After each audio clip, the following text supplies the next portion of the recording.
You're listening to an Airwave Media Podcast. It's a great price for this great car. Хорошие машины. I don't know. Это слишком дорого. On the southeast of Moscow, near an industrial area, a Russian man haggles with a Central Asian man in a skull cap, while a Georgian talks up a young man in Western-styled jeans. I have a few other buyers. I don't know. Я не знаю. It's not going to stay long. Кто-то еще хочет. It is, for all intents and purposes, a used car lot, and it's right in the middle of the Soviet Union, and it's captured by a New York Times reporter in 1980. How old is the car? What is the price? These are almost forbidden words in a communist country, where speculation is against the rules. And yet it happens. A yellow Zhiguli sedan sells for $13,000 American $1981, while a Volga sedan with a new cassette player and radio, a hot item, almost $34,000 $1981. It's not quite illegal.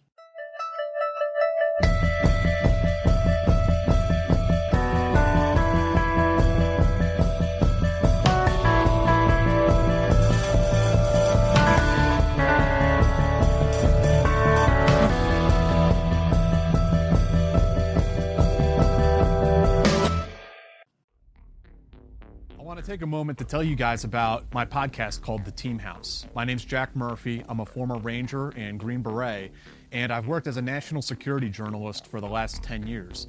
The Team House is a natural extension of that, where I interview former spies and special operations personnel from all over the world. These are exclusive interviews from people who work in the shadows and come a little bit into the light for these exclusive interviews that we do every week, live streamed on YouTube at 8 p.m. Eastern Standard Time. And they're available as video on demand and audio on demand wherever you listen to podcasts. There's that joke about the fellow who goes to buy a car in the Soviet Union, and he goes to the counter and lays down his money, and the guy at the counter says, "Come back in 10 years. And the fellow says, "Should I come on the morning or in the afternoon?" And the man behind the counter says, "What does it matter? It's 10 years from now." And the fellow says, "Well, the plumber's coming in the morning." And this is a joke that Ronald Reagan would tell. So it's, "Well, the plumber's coming in the morning." And a lot of the jokes could be exaggerated. This one, perhaps not. It would take an awfully long time for a regular family to get a car. But some people with connections or part of a union, some would pay bribes to the government official responsible for getting that car. Your behavior, and let's face it, your blot, your relationships, will also affect how quickly you'd get that official car. Cars were part of the American dream, but more of a Soviet hope. Just about 1.1 million sold in a country of 260 million, 1/8 of the United States total of cars sold. So it became an important item for prestige purposes to let someone know that they've made it, even if it meant that for most Muscovites would have to get a garage miles from the city because there was no parking in most of the Moscow residences. They weren't set up that way. So if you had the money through some means, going to a lot like this just might work. After all, in 1972, the Soviet Union permitted private sales. In other words, people could sell their cars to one another. It's supposed to be at a regulated price, and the USSR collects 7% of the sale. It is forbidden to speculate to make profit up above that could result in confiscation of the car and other punishment. It was quite common to sell the car at the official USSR price, or even to perhaps bribe the assessor to get that price far lower than the actual value someone might pay for the car, and then simply pay the buyer the above. So for instance, if the official price was 13,000 rubles, but the seller wouldn't depart with the car until you paid him 20, you just paid him the 7,000 on the side. And the USSR would only get its 7% tax on the 13,000. This trade was most common in Moscow, where people had money, and there were lots like this.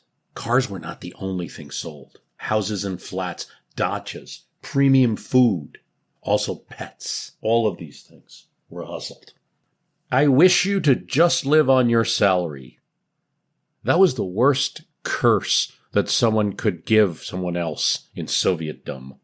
A curse that would be well known and understood because so many people were making money outside of their own salary. In fact, they had to, either from bribe income, illegal but tolerated tip gratuity type income, selling merchandise stolen from the state, Kultura repair services, or other types of services. It was a whole hidden economy. According to The Second Economy of the Soviet Union and Eastern Europe by Stephen Sampson, in the Annals of the American Academy, in an article in 1987, there were islands of capitalism within all of the communist economies of the 1980s, including the Soviet Union.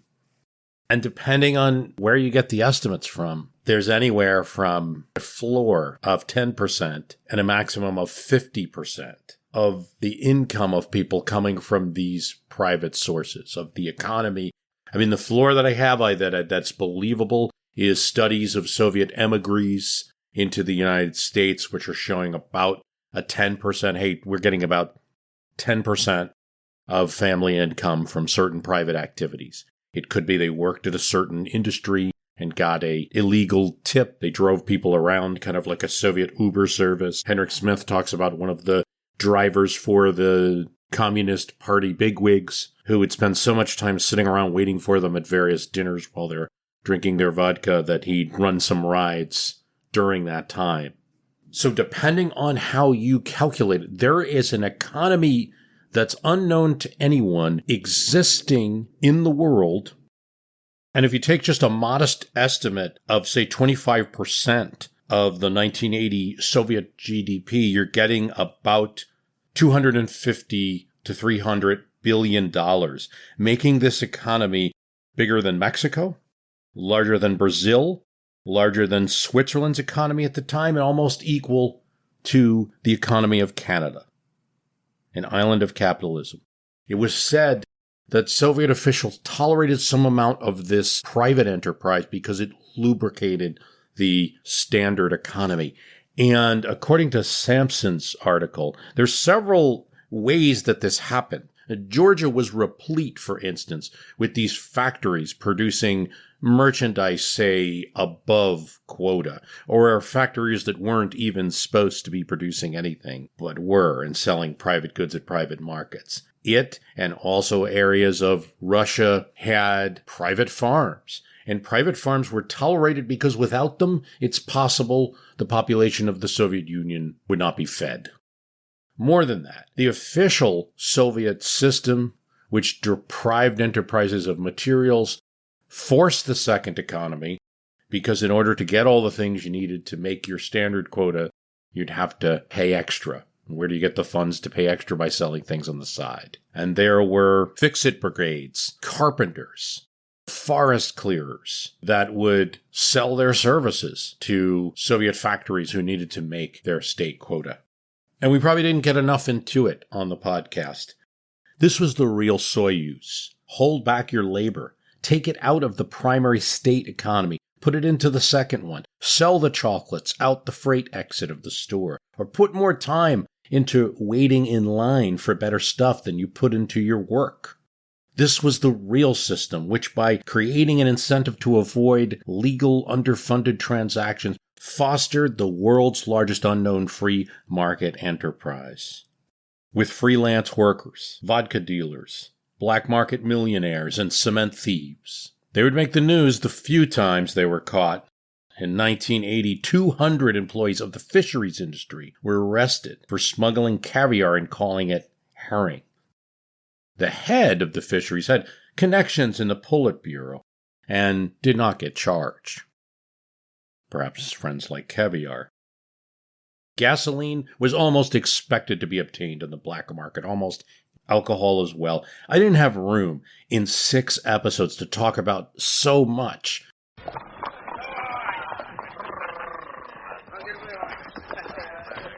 Those Soviet Westerns, how the Soviets love them. loved cowboy movies, sometimes called them Easterns as they were filmed in Crimea.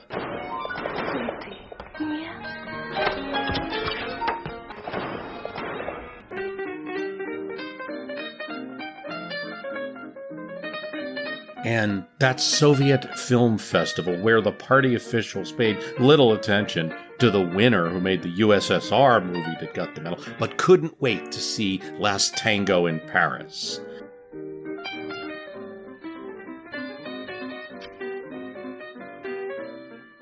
Including a commentator who spoke at rallies about the corrupting Western influence, and yet had 10 people at his table.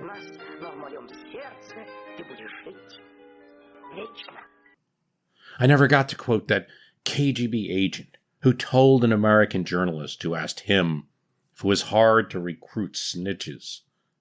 Recruit?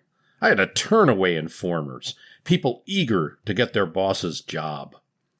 Sometimes the KGB would short people, just like would happen in the marketplaces. They'd do the snitching, and the KGB would never get them their favor. Many other times, though, they were effective in giving promotions and other favors. I never got to talk about how 60% of the USSR's steel was used for the military, so that buildings were chronically undersupplied, and yet there was a tremendous need for housing. Those 7% of families with children considered nomenklatura, whose kids were about 40% of the university population, which also meant that their families were not subject to calls for military service.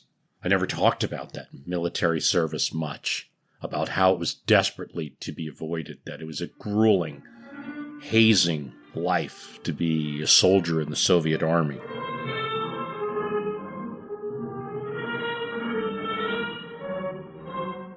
About the recruit who was sent from the suburbs of Moscow because his father thought it was important to serve in the military service. Always a little more important in the blue-collar families than in the intelligentsia nomenclatura in the cities. But this fellow's father felt it was important to serve, so he did. He had served. His grandfather had served. He was sent from the Moscow suburbs to the Chinese border, where he and the Chinese soldiers could see each other. That's how close the border was.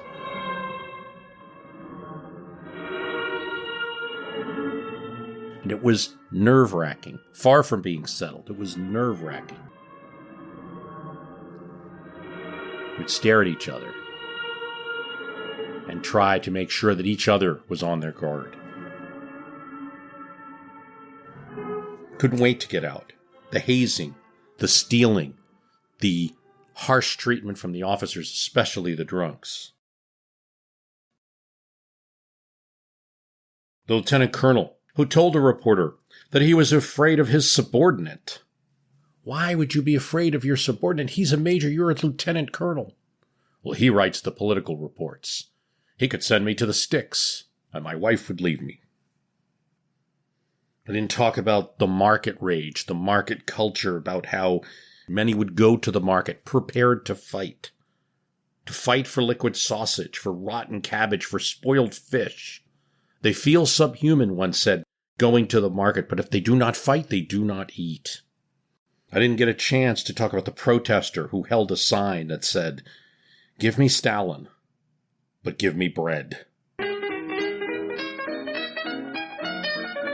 didn't talk about the Soviet Coke product, Baikal, their own cola, Baikal, which contained herbal elements like eucalyptus and pine.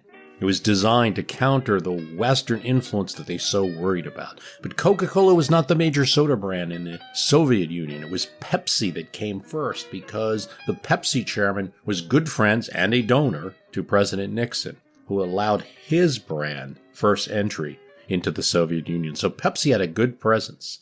In fact, in the late 80s, when the Soviet Union wanted to get rid of some ships, Pepsi bought them, and for a small time had one of the world's largest navies, the Pepsi Cola Navy. Of course, Pepsi didn't go to war with anyone with it. Mostly it was sold for metal scrap. These are things that just didn't make the episodes. They didn't fit into the narrative in the right place. I didn't want to take too much time in each episode, so they remained in the notebook.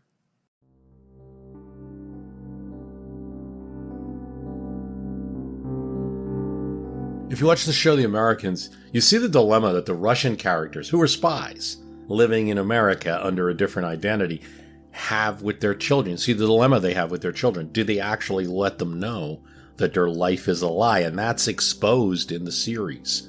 I'm not going to spoil everything for you. Now, that's extreme because we're dealing with spies who are actually lying. But all Soviets, to some extent, face this because most knew something was up with the system. The system wasn't working the way they were taught in school, the way it's supposed to work, and all was not as reported. So what are you going to do with your children? Are you going to teach them this? Are you going to teach them to be careful? But then the children might have to deal with this kind of, well, my father is a refusenik. My father's a nonconformist type thing. So in most cases, they did not. They sort of maintained a don't ask, don't tell with their children about the Soviet system. Henrik Smith, though, tells the story of a man, this is in his book, The New Russians, who was honest with his children and told them things. And he had a library of contraband Western literature that he shared with his kids. Forbidden books. Solzhenitsyn, Sakharov. But one of his kids, by the time he's even in his early 20s, makes the mistake of borrowing just a novel, The Hunt for Red October, Tom Clancy, and takes it to the office. Now, The Hunt for Red October doesn't cast Russians in a good light. So somebody in his office reported his son to the KGB. He never knew who. And it's 1986. So Henrik Smith's story here tells you how pervasive the kind of intimidation in everyday life still was. It's 1986. The KGB comes to the father's house and does what's called an obisк, search, from top to bottom, pulling out drawers, looking at the bookcases, looking at everything in the apartment, and they confiscated books, and they documented everything that they took. They saw the Western books he had and his videotapes, and they were in real trouble. I mean, the family tried to pull some strings. His father had worked at a significant institute, but they couldn't really get any help. See, once you were searched by the KGB like that, people started to say, well, maybe they're up to something bad. It's 1986, and as Henrik Smith says, the son was likely to go to Siberia, father likely to lose his job, maybe do some jail time. But something strange happens. Gorbachev releases Sakharov and says, actually, he's a great citizen and he's going to help us publicize the reforms. And he becomes eventually a member of the People's Deputy. That's a few years later from these incidents. So the KGB agents are in a weird place right now. And they don't get any response. They're expecting some kind of response. Like, are we going to get arrested? Are we not? And then the KGB investigators say, Why don't you write to us and ask us to drop the case? what? Never heard of anything like that. Particularly the father, who's very worldly in this world. Never heard of the KGB doing anything like that. The son's like, I'm not going to write anything to these guys. I already feel like I'm being persecuted. And the father convinces him, no, if they say they want you to write and drop the case, what could be the harm in that? You're innocent. They wrote the letter. And nothing happened for weeks. Even under perestroika, things still move slow. But then a phone call came. Father and son should be at their apartment at a certain point. A KGB major came, and all the books that were taken were returned with an apology. A mistake had been made. Well, the son's kind of like, you bet a mistake was made. The father, having lived longer in the Soviet system, is shocked. Can hardly speak. The KGB, not only returning the books, but apologizing. It's a new world. And I want to make a point, because the father that in Henrik Smith's story is one of the more pro-Gorbachev voices, and I think he brings up a good point. Nobody in the Soviet system had ever changed things like that, at least that he had seen, and he retained a high image of Gorbachev thereafter, even with some of the problems. Oh, but one thing, the KGB returned all his books and all his movies except for two. They kept Pretty Baby, too pornographic, and Aliens. It was too violent. they said.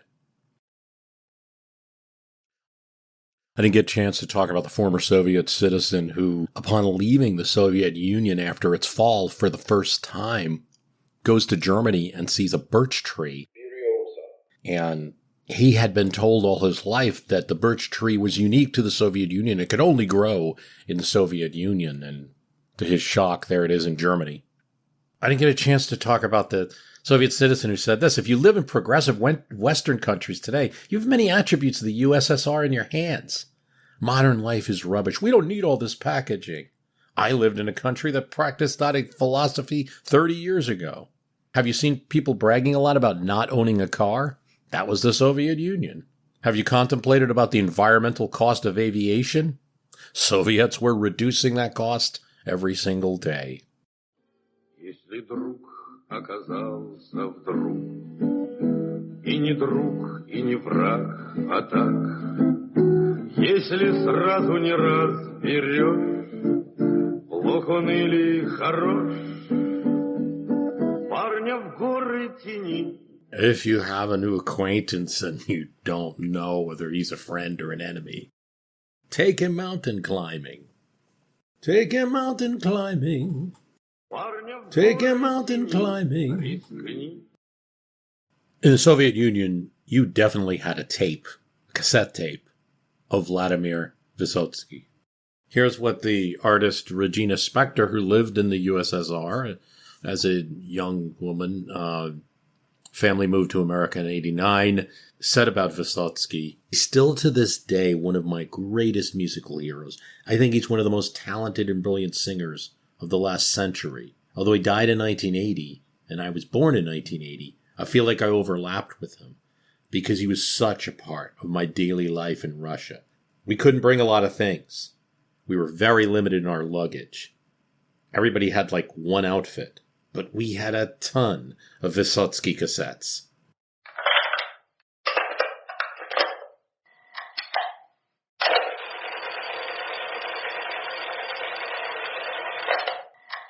На вершине стоял хмельной, значит, как на себя. Sometimes called the Bob Dylan of the Soviet Union, but I think that's reductive. Is it even Samizdat? I'm not sure if he qualifies for some reasons, but it's certainly his music, a little mix of gypsy flamenco with American influence and folk, songs about hard Russian life. He was from a nomenclature family and probably, could have had that kind of life in the institutes, become a engineer or scientist or something like that, but instead became an unsuitable music star. And his music passed along on cassette tapes and played. When we hear cassette tapes, we're probably thinking, and if you're old enough to even remember hearing music on that, we're probably thinking very well-produced cassette tapes, and a lot of times it was not. It could have been a very distant voice recorded from one of his concerts in a distance, like a bootleg tape, or just a bad magnetic tape quality. So every Vysotsky tape sounded different. He pulled no punches, and he never sang a Communist Party line. Here's one song that's called The One Who Didn't Shoot, about a soldier facing a firing squad. It's one of his own favorites, and it made him cry sometimes when he performed it. Come on, I did not make it. It drives me hot and cold. One morning I was aimed at and shot by a firing squad. My path so odd and wicked could take me down to hell. I know the one who did it, but not supposed to tell. Praise my commander, he almost got me saved. But someone else insisted all the same. No one could help, and that was all my fate. But there was a guy who did not aim. My star was falling rapid, much earlier in fact. I got a German captive, but could not bring him back. So Commissioner Soughton, a strange and restless guy, all picked up his pencil and put me on his file. After a while, he pulled it out and showed it in all his material, whatever he could find. It was all done. I lost my chance to be. But there was this guy who did not fire. The hand fell down after the stupid order shoot. My past to go down under, to leave this world for good. But here, call the doctors. The bastard's still alive. Yet by the book of codes, you cannot shoot him twice. My poor doctor was amazed. He clicked his tongue. So many bullets. And as he had them picked, I was delirious. I was calling for the guy, the one who did not shoot at me. My wounds, I did not heal them. I licked them like a dog. In hospitals was given extreme respect by all. I had so much affection with female nursing staff. You under-fired patient, another shot is up. To the Crimea where my battalion was, I sent glucose. I tried to make it sweet. To make a sweeter living for the one who did not shoot at me. So having tea and coffee and sometimes alcohol, my life I have not lost it. I just went on and on. I met my head commander. Now fight, that's what I'm told. How come you're still around? That's not my bloody fault. I was so happy, but by the stump I sat. I blamed my fate, and like a dog I squealed. A German sniper took me to the end. He killed the guy who did not shoot at me. Solzhenitsyn said, live authentically, honestly, in a speech that he made after he was exiled to his Russian comrades in the Soviet Union. Live honestly. And you have to say that about Vysotsky. There's an honesty in his songs. Hey, it's Otis Gray. Do you have trouble falling asleep? Well, you should check out this podcast called Sleepy. It's where I read old classics and help you fall asleep. Best of times. It was the worst of times. It was the age of wisdom. And that's it. So get tucked in, fluff up the cool side of your pillow, and take a one-way train down to Sleepy Town. Unless you're driving, then please don't listen to Sleepy. New episodes go out every Sunday, so you can get refreshed for your week. Subscribe to Sleepy wherever you get your podcasts. Sweet dreams. And I think about that influence. I think about this mix in this nation where there is, to the 1970s and 1980s, etched in memory a dread, a fear. You know, in most cases in America, we are hearing from our grandparents about maybe the price of things. A few might have, fought in WW2 in the big one. Children were seen and not heard. I was told a lot. I didn't hear from my grandmother about secret prisons and confessions and confiscation and relatives killed by secret police. It's only 2 generations. Sometimes even their parents might be involved in some of this. And you hear that in Vysotsky's songs and lots of other things. That song I brought up before about, if you have an enemy, take him mountain climbing. That's how you get the real sense of who a person is. Do not leave him alone. What happens with Vysotsky is kind of odd and shows you the odd pathway. Authorities choked off all his access to state-run recording labels, so he wasn't going to get officially published with the type of things that he was writing on the Soviet recording labels, and his poetry could not get published in Soviet journals with the types of things that he was writing.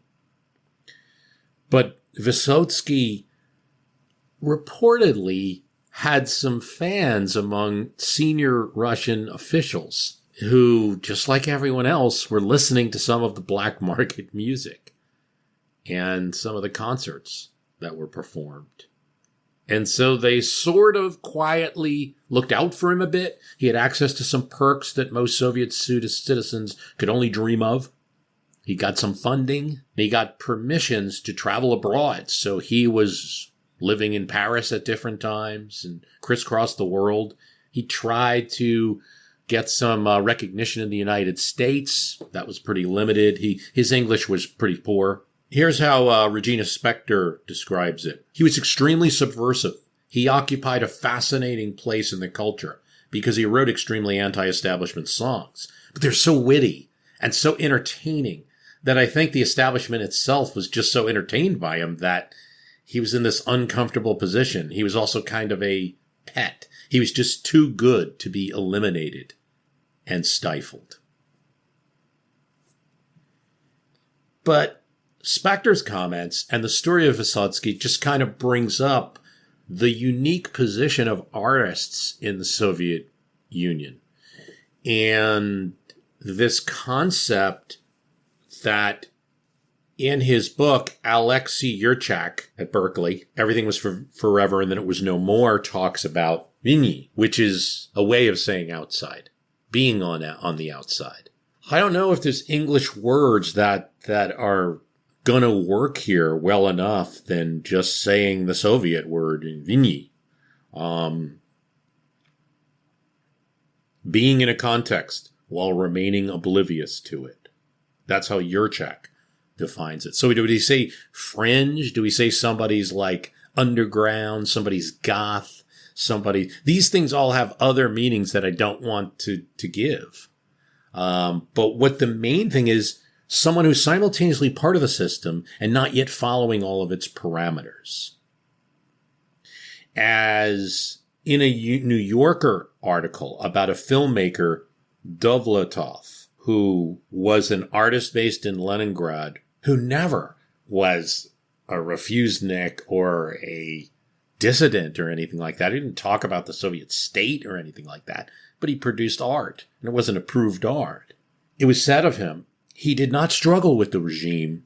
He simply did not notice it. He was not really aware of existence. And we see things in such black and white terms.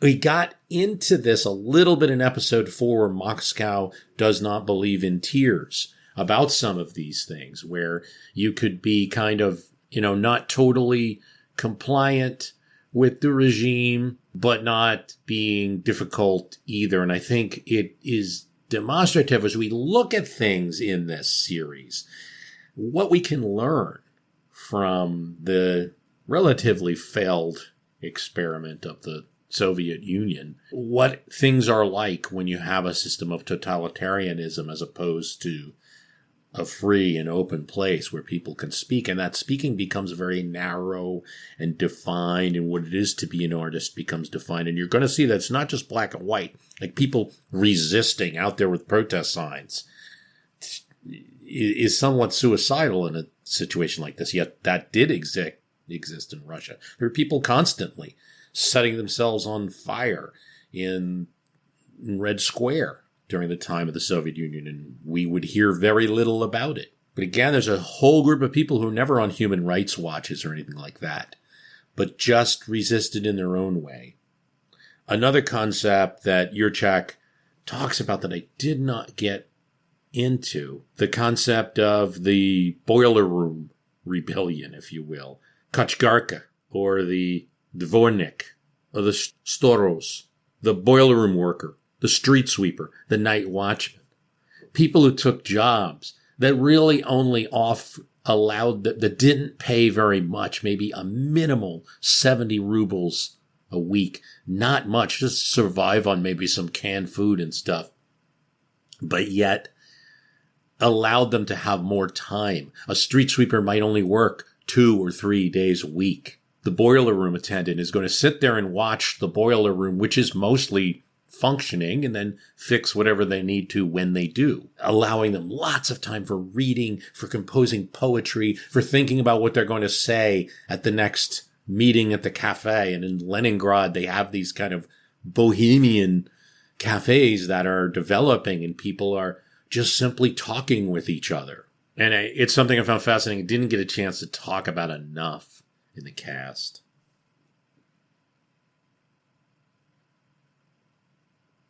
I didn't get a chance to talk about ways of saving money in the Soviet Union, saving apart from each salary. That was really difficult. One Russian says, I remember very often the family had to use the deferred money for other purposes, and it was impossible to save up just to have kind of a bundle of rubles in the house.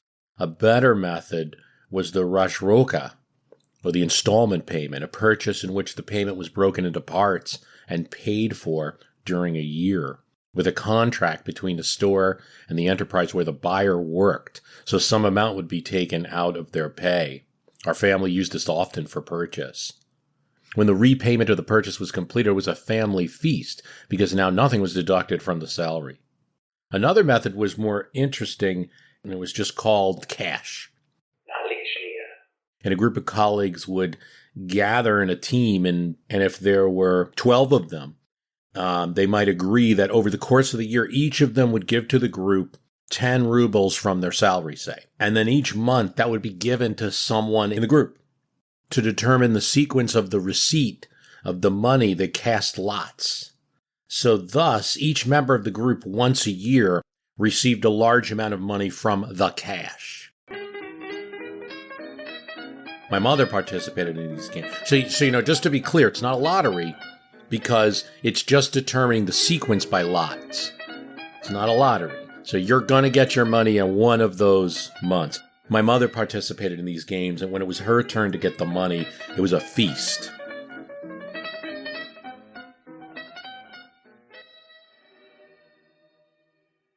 We talked about Tatiana Malkina. Now, she is the reporter from the New Gazette who, during the press conference on April 19th, comes up to Yanev with the camera on her. The camera's actually showing her face, and asks, "Do you have any idea that you started a coup d'etat?" And, of course, that shocks them, and they deny it and everything like that. There's that moment. There's even, because of the outfit that she was wearing, we talked about it was her birthday and she planned to go out with friends, not knowing that this coup was happening and she was even going to get into the press conference.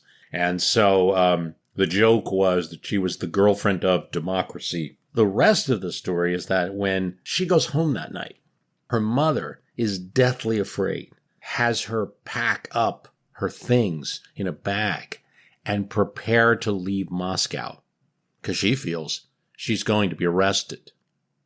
And after talking to her mother, Malkina thinks that's a possibility too. And it shows you the fear, the real fear that people had on these days. We look back at it now as some kind of maybe joke. What happens to Malkina is that she does continue to be a reporter during that time. We were of another generation, she says. It was funny for us to imagine, possible for us to imagine, to live in this double-minded world, like our parents. She works in the journalistic pool of President Yeltsin. She's a journalist and editor of big publications. She does get some fame for her actions that day, and she's in the pool of both President Yeltsin and, for a short time, Vladimir Putin when he becomes president of Russia. Lives in America for a time and then continues working in Russia. Here's what she says about journalism. It was born at a bad time in Russia because right as journalism is being born, the web is also born. And so print journalism is out of favor. The biggest digital transition happened. Traditional media in principle began to change in the most dramatic way. And newborn Russian journalism, it seems to me, did not have the means to not only be born and try to get on its feet, but also to adapt to the rapidly changing world. And this is something that I see in many sources, not just Malkina, that Russian journalism starts out and it's really the hero with faces like hers and some of the others we quoted from, Albats and them, who are really well respected by Russian people. But because it quickly goes to uber capitalism, here's the description of another reporter. Every month I was getting telegrams that would categorically inform me that the cost of paper is going up by 200% this month, or the cost of ink is going up by 100%. We had no time. I had to hustle unbelievably. Once we had no money left to pay for our print run. So I went to the director of the printing plant and told him, take some of our shares. And he did, so we could not pay for the print for the next 8 months. And I was able to pay our journalists their salaries for some time. Papers struggled during this economic depression, so they're free to say what they want, but they can't afford to keep doing it. And in some cases, in many cases, what they do is start either directly selling their pages to interested people, usually businessmen and journalists, for kind of information advertisements or good articles. Or, since they can't pay their journalists all the time, they allow them to freelance. And who do they freelance for? Those same type of people, writing favorable articles for politicians. This means that very quickly, the image of the journalist and the image of the media in Russia quickly goes downhill. And so as someone like a Putin enters the stage, you hear commentary from people that the journalism profession is not ready to deal with that threat because their reputation is so soiled. Here's Malkina again about Putin. It's not that Vladimir Putin came to power and immediately pumped out all the air and everything became disgusting and so on. In fact, he was then young, energetic, extremely charming. I have not seen him for a long time, but believe me, only a fool would deny his charisma in personal communication. He said the right things. He certainly demonstrated commitment to, pardon the expression, liberal values. And by the way, in the economy, he continues to demonstrate it. I quoted a little bit from, and I highly recommend, The Red Web, The Struggle Between Russia's Digital Dictators and the New Online Revolutionaries by Andrei Soldatov and Irina Borogan. I talked about how they were some of the first to set up Relcom, to set up the first internet. And it just happens that it really takes force and they have established a network right at the time that the coup happens. So they're able to put it in action that day. And it's really under the noses of both the KGB and the Russian security services. And it does take some time for the Russian security services after that to catch up with this new medium. But Putin, when he comes to power, certainly starts to do this. And they tell that story much better than I could in The Red Web. And it's one of the books of the many that I recommend. I really think for understanding Russia today, I recommend it. But there is a story that they tell related to what Malkina is talking about. And they're not there, but this is among their blogger friends that Putin starts seeing that bloggers are having a lot of influence. And they try various methods. But one of the things is he has a meeting at the Kremlin, and he with some of the key bloggers, and he puts forth this, or he allows one of his deputies to put forth a policy that they're going to regulate what's put on blogs. And then in front of everyone, kind of magnanimously, Putin, after bloggers complain, Putin says, "Yes, you're right. This is not a very good idea." And it's seen by many as this is good. This is a guy with liberal values. But later steps would indicate that this is a great area of concern for the Kremlin, especially as the new blogs and online sources are able to manipulate opinion. Putin's a TV guy. He gets to power on TV. He sees what happens in 1991. It's the fact that Yeltsin's on TV that so many see as the important part of the coup not succeeding. And then you get to 1993, and it's a similar battle for that TV tower. Putin manipulates TV, very important in his becoming president of Russia. TV starts to be seen less and less by the new generation who's following internet and eventually social media and their phones. And the Red Web traces that over time, his various tactics, some by, say, forceful methods, kicking certain bloggers off the air, finding new taxes that they suddenly have to pay, bribing them, coming up with their own pro-government bloggers to counter what they're saying. All of these techniques are detailed, in that book, and the whole struggle are detailed in that book. I also want to say that Soldatov and Borogan, as well as Yevgenia Albets, who I quoted extensively from, are all now, Soldatov and Borogan are in London, and Albets is in the United States as a result of the new restrictions put on journalists because of the war in Ukraine. And that is real news because you take someone like Albets, he was covering the KGB at a time when it was during Perestroika, but still a bit dangerous to do with some of the accusations that she was making.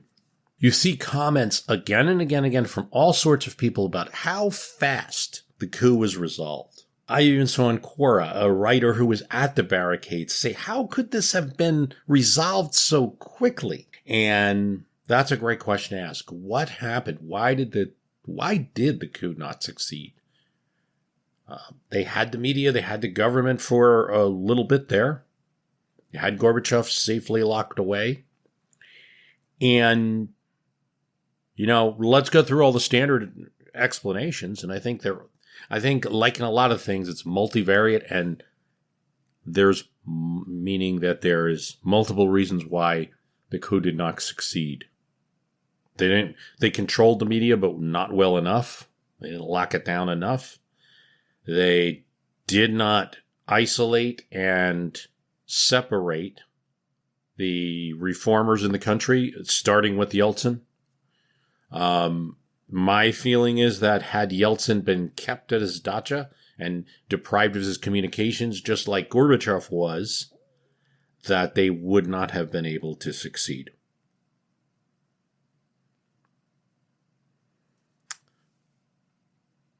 There's also the idea that there wasn't although that they were counting on a kind of conservative counter-revolution, that there weren't enough boots on the ground to happen. The show of force was greater. Still, there's counter-arguments to that. We can say that the show of force of democracy at the stand at the Russian White House was greater than they expected, but that's not what Kryuchkov says to the investigator. To the extent we can believe him, that's not what he says. He says, actually, it wasn't, there were very few strikes. He blames it mostly on the mistakes they made, which if he had his druthers and he didn't have to worry about the other people in the Gang of Eight, he would have corrected in the coming days as they sieged the White House instead of stormed it. If you go with the longer-term Kryuchkov plan, that coup very well still could have succeeded if Yazov doesn't run to Gorbachev first.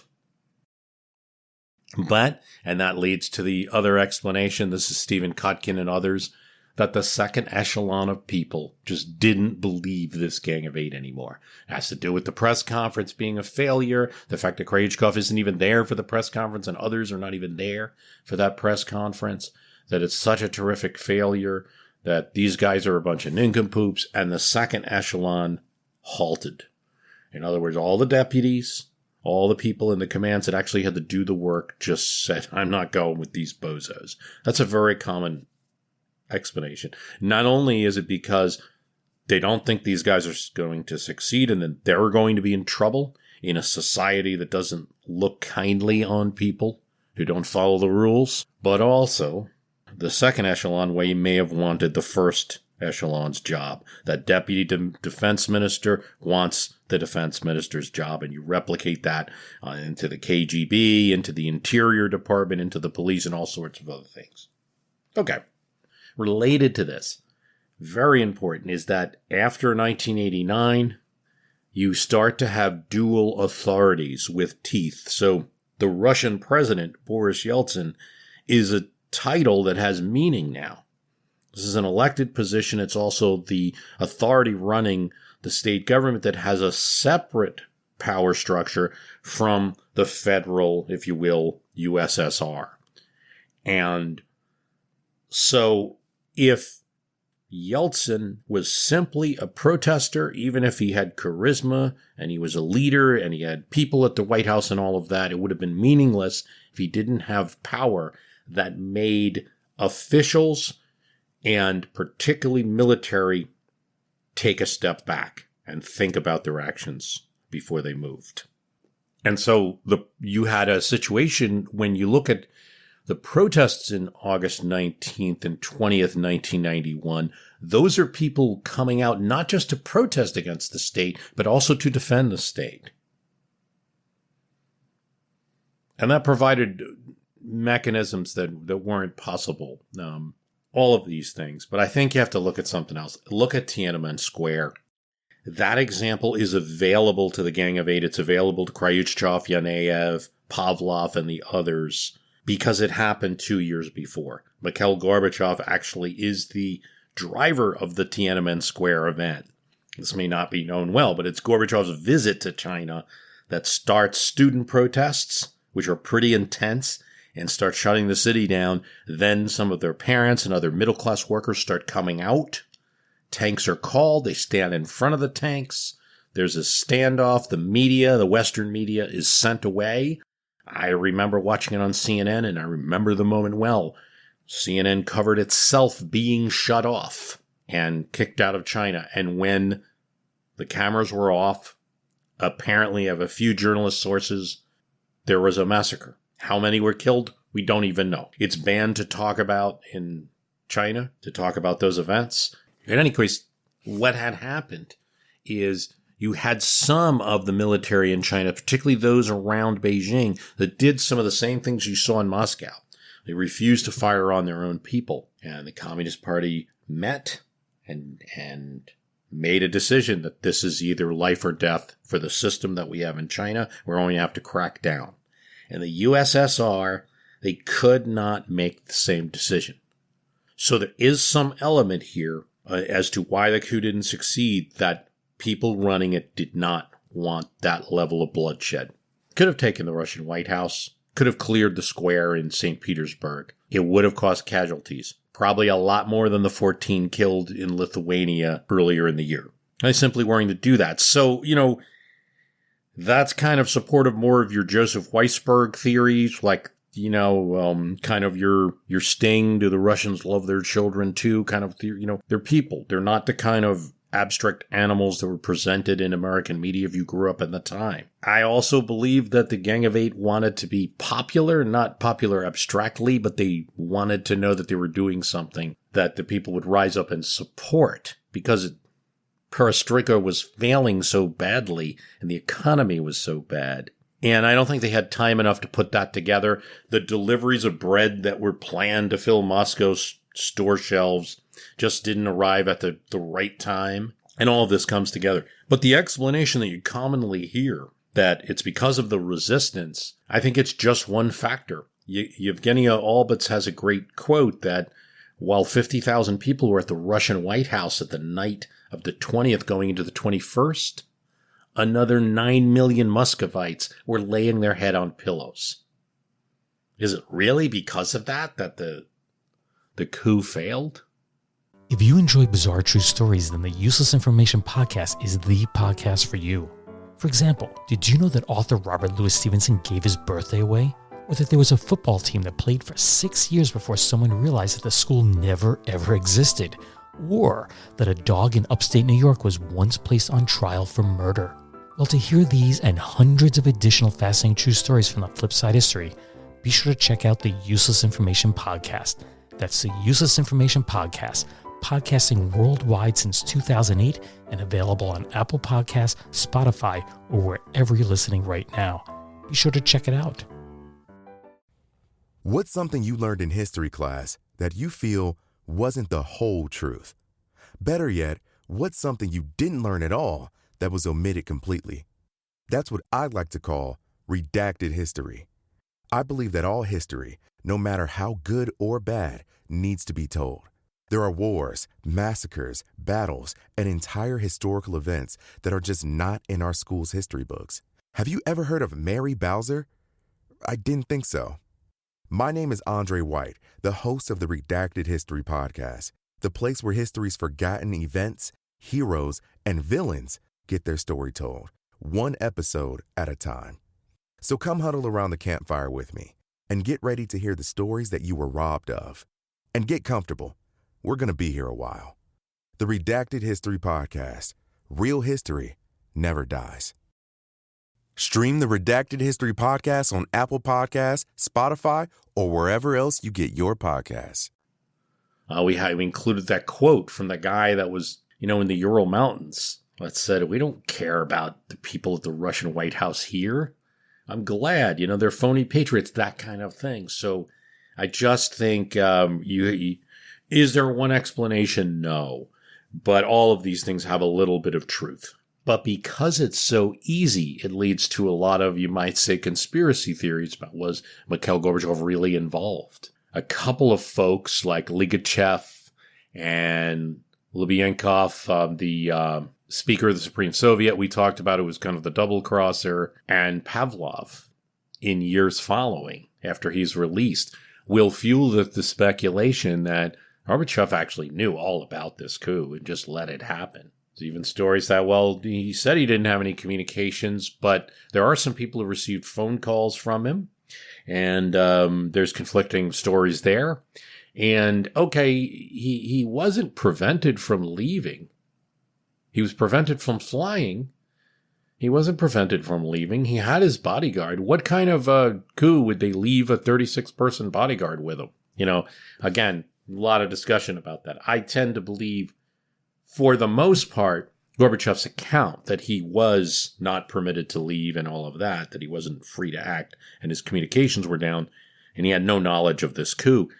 I can get behind, though, any theory about Gorbachev's political skill and his ability to read the room. You know, some of the coup plotters later would say things like, well, presidents don't just tell you always what you're supposed to do. But he gave serious hints. You know, Kryuchkov's point is there were serious hints just laying there that he wanted something done in his name. We were going to do, in effect, the dirty work for him. That's the way KGB had always acted for USSR politicians. That's a little more believable for me, that while he didn't expect everything that happened, it goes against the account that he stuck with until his death just last year as I'm recording it. So I don't want to engage too far in the conspiracy theory of everything, but just to say, if you take his actions, for instance, in Lithuania, where he's sort of away, and it appears kind of allowed the military to do something, and then later claim, like, I had nothing to do with this. Same thing in Georgia.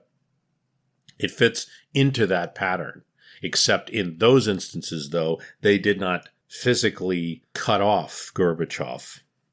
I didn't get a chance to mention the fellow who on a message board, when he heard Russians describing the Soviet Union, said, oh, that's like the Navy in the USA. You know, trade cigarettes for everything you need.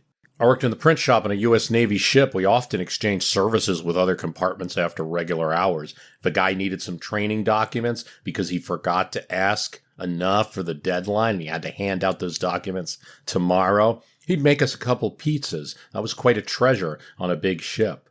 We printed 1,000 pages and cut and bound them for him. Knowing people came with privilege on a Navy ship, and people were hard to get to know. You had to kiss some butt quite a bit. We saved a ton of money while we were underway because money was useless. It was barter or wait in line for everything. When I was out in the Persian Gulf, all the water I consumed during the 8-hour hump was sweat out of my body. It was 120 degrees. But here's the solution. If you were friends with the boatswain mates who organized and oversaw the operation like superintendents, then they called your name, and you could request a spot in line in one of the freezers, where you could remain as cool as Jack Nicholson in his movie Easy Rider and retain all of those fluids in your muscles and blood. Now, we spent a lot of time making a phone call every 2 weeks that cost $4 a minute when the lines weren't down. We invented games to play in our compartments, throwing balls of paper at each other, to which another Russian said, yes, parallels are clearly visible, for a good reason too. The Soviet Union was a country militarized to the extreme, so it is no big wonder that life there was similar to serving in a military. Of Lithuania has escalated beyond threats to the use of force. Soviet tanks and troops moved into Lithuania's capital, Vilnius, and took over 2 important locations. I hinted a bit, but I didn't get a chance to go into detail enough about the events of January in Lithuania, but also in Latvia. The Lithuanian government, which had already declared that it was independent. It was going to operate independently from the Soviet Union. Now, to be clear, there's a little bit of a weak distinction in that they're not declaring a new nation, but they're declaring autonomy. And what the Soviet Union does in response to this is really institute a propaganda and economic war against the Baltic state and force them into a series of actions where the Lithuanian government now has to raise prices as high as 100%. And now also turning Russian nationals against Lithuanian nationals and other groups. Workers at factories in Vilnius are starting to protest all of these price hikes. The Soviet government, according to Human Rights Watch, had mounted a quiet propaganda campaign designed to actually promote ethnic strike. Oh, they're Poles, they're Lithuanians, they're not Russians. And it works some, but there is still a lot of opposition and unified opposition in Lithuania.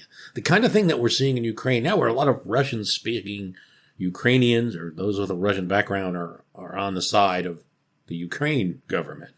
similar there. And there's opposition to the Soviet system and really a feeling that we are going to break the Soviet state, and it's going to happen here first in the Baltic states. At Lithuania's National Guard headquarters, tanks and armored cars quickly surrounded the building.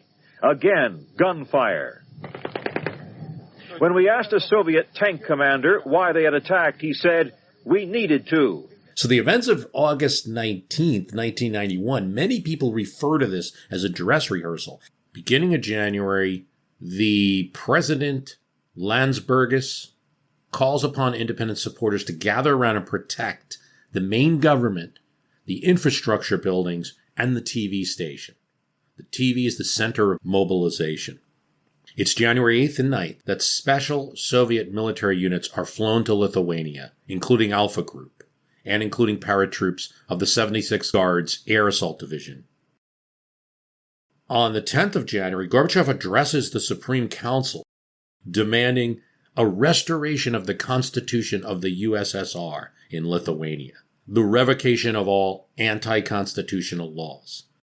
So he is involved in this rhetorically, regardless of what he's going to say about his role in the actions after that. Lithuanians also go on their own TV. Soviet troops attack and forcibly take the television station, killing 14 people. When the Lithuanian president tries to contact Gorbachev, saying, "Call these dogs off. What are you doing? Why are you crushing democracy?"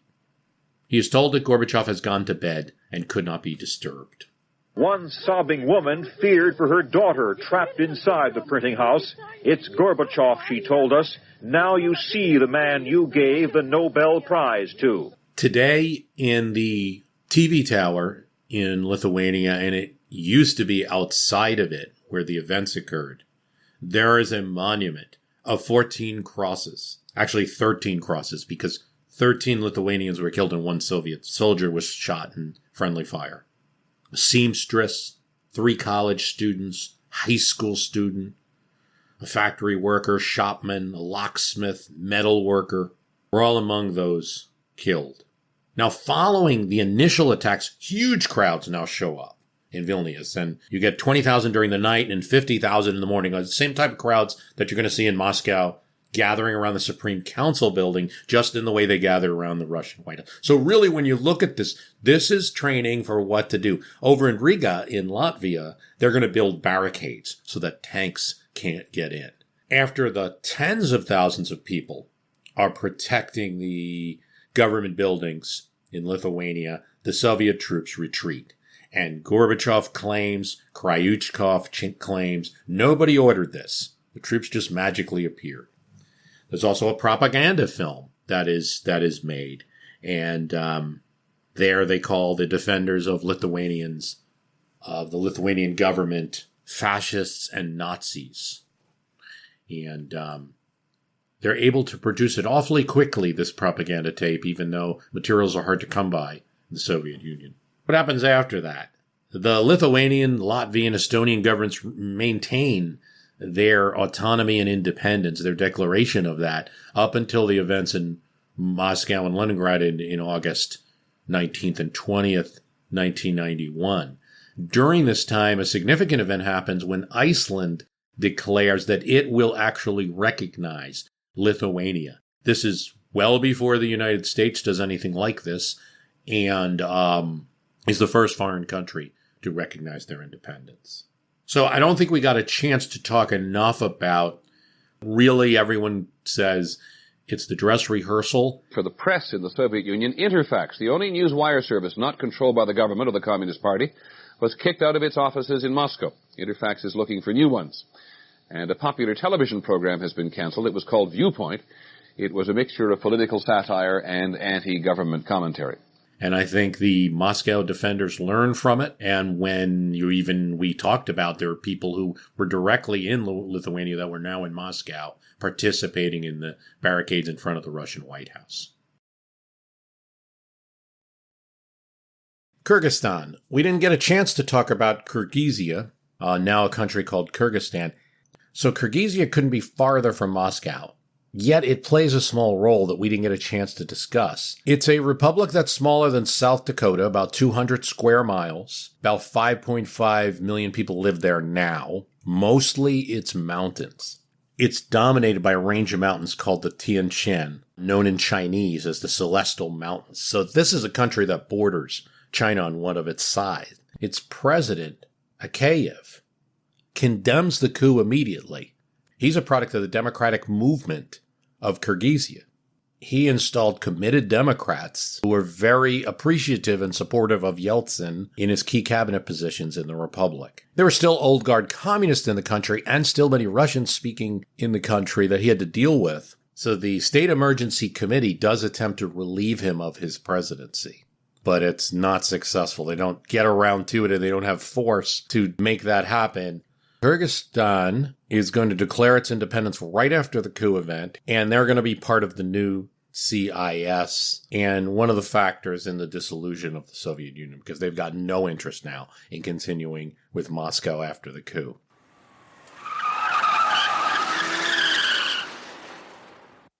It's 1982, and a car full of Americans rides down a Moscow street. They're very well dressed.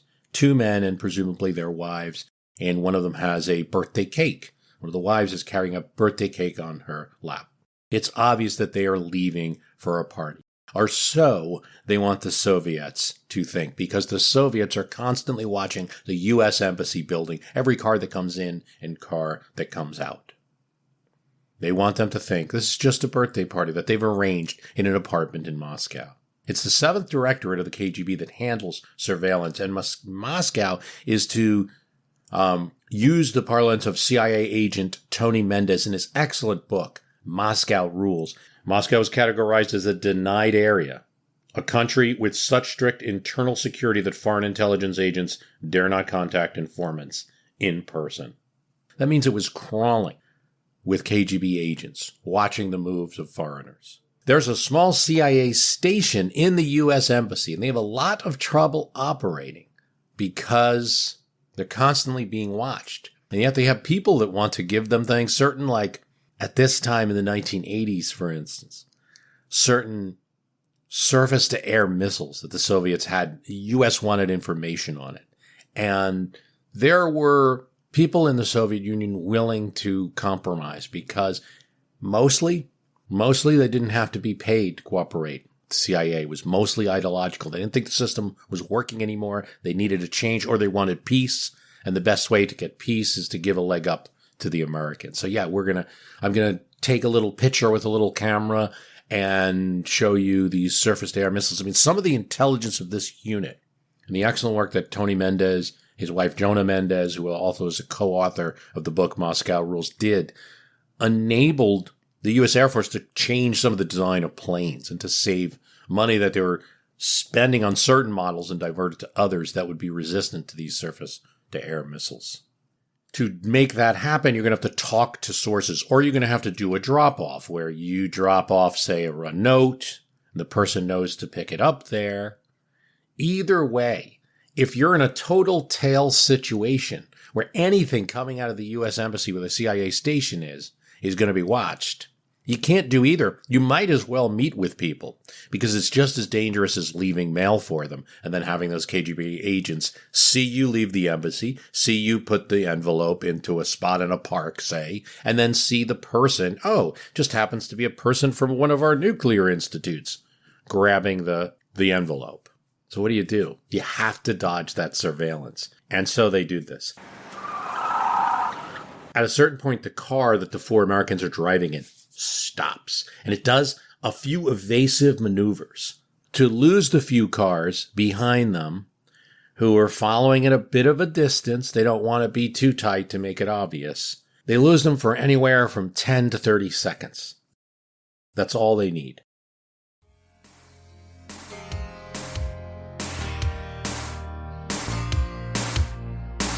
And then one of the CIA staff, ensconced in the U.S. Embassy, leaps out of the car.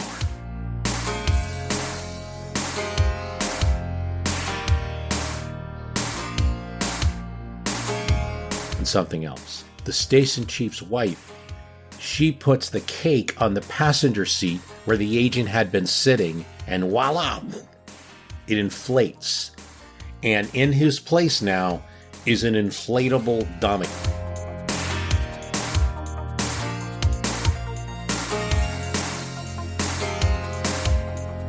Anyone who's right next to it can see it's a dummy. The KGB tailed at a little bit of a distance, so all they could really see was the salute of the people in the car, and they're counting heads. C4, they still see 4. Maybe for a second, did I just see 3?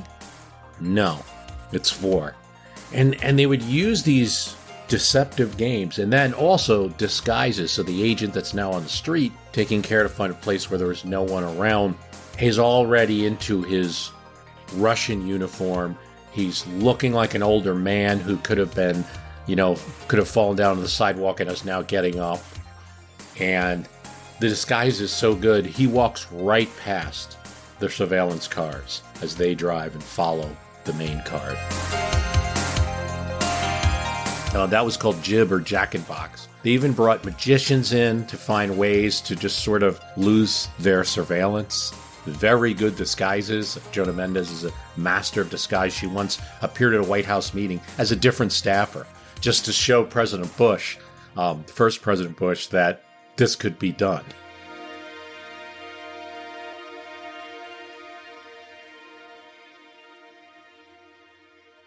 So I think a very important point of that and of reading the Moscow Rules book, which I think is a great book to read if you want to learn about what we were doing this time period, is that we were doing things too. We had counter-espionage.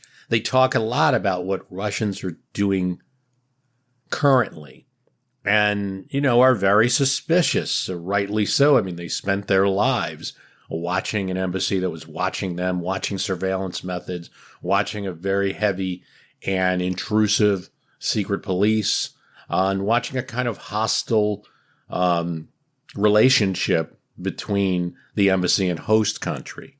And for them to just sort of think, everyone's talking badly about Russia, they're not doing any tricks or things like that. No, I mean, they see the actions of Russia currently as very aggressive, and some good chapters on that. Throughout the Cold War, roughly from 1955 to 1988, the CIA and KGB faced off on every continent. Nowhere was this battle more acute than on the streets of Moscow. The embassy in Moscow had been repeatedly penetrated by Soviet intelligence, and they're talking about the 80s. According to officials, a 1985 advisory committee headed by Admiral Bobby Inman found that the embassy's cars carried electronic listening devices planted by Soviet agents. In a more serious breach, embassy typewriters, particularly IBM Selectric typewriters, were bugged with devices that could monitor what had been typed and transmit it to listening post. That's something, right? Each key, for years the Soviets were reading some of our most sensitive diplomatic correspondence, economic and political analyses, and other communications, said a 1986 report on counterintelligence by the Senate Select Committee on Intelligence. The truth is that our two countries have always had a tense relationship. After the fall of the Soviet Union, the consensus among experts was that Russia's ability to influence world events was finished. Their infrastructure was crumbling, their economy was in ruins, and their political leadership was in disarray. Yet somehow Russia has been able to claw its way back onto the world stage. America's clandestine services have never been more relevant to the security of our nation. For this reason, I think there are important lessons to be learned from the past. That is Tony Mendez, an American hero, a CIA agent in Moscow, unfortunately passed away after the publication of the Moscow Rules book, published by Public Affairs. They actually sent this book to me. I was to interview him, and I just never got a chance to interview then his wife, Jonah, but I did read the book and enjoy it very much. I'll let his statement speak for itself.